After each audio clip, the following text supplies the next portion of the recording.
नमस्ते, अस्सलाम वालेकुम। मुंहिंजो नालो पवन कुमार आहे ऐं हेड ऑफ चैप्टर आहियां ज़ेंडोसेप्टिक ITV कारो। ITVE ITVE छा आहे? ITVE हिकु इंस्टीट्यूट आहे जेको टेक्निकल एंड वोकेशनल एजुकेशन ॾिए थो।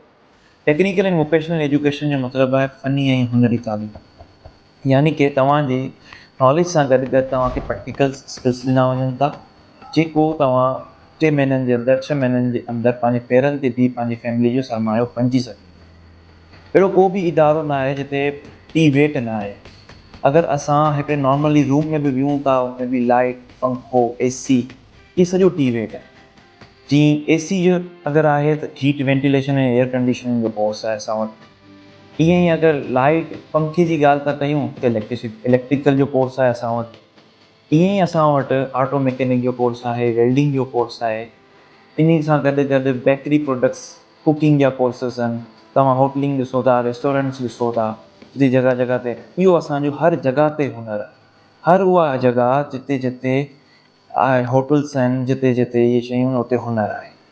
इन सां गॾोगॾु कार ड्राइविंग जो कोर्स बि असां कराए रहिया आहियूं, चाहे उहो मर्द हुजे चाहे उहो औरत।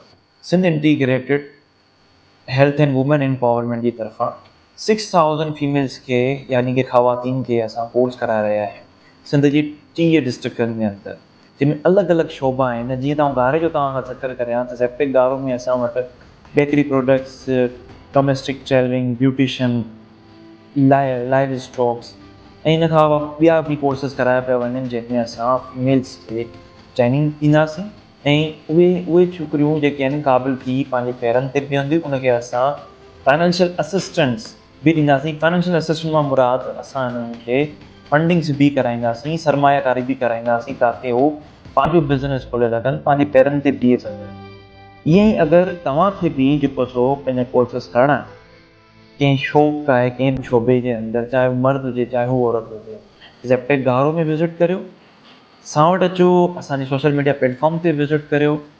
अचो पंहिंजे हिन स्किल्स खे अञा बि जेका चवंदा आहिनि अगरि तव्हां वटि पैशन आहे त हुनखे प्रोफेशन में अगरि तब्दील करिणो आहे त तव्हां ज़ेप्टेक गारो में ज़रूरु विज़िट करियो। Thank U.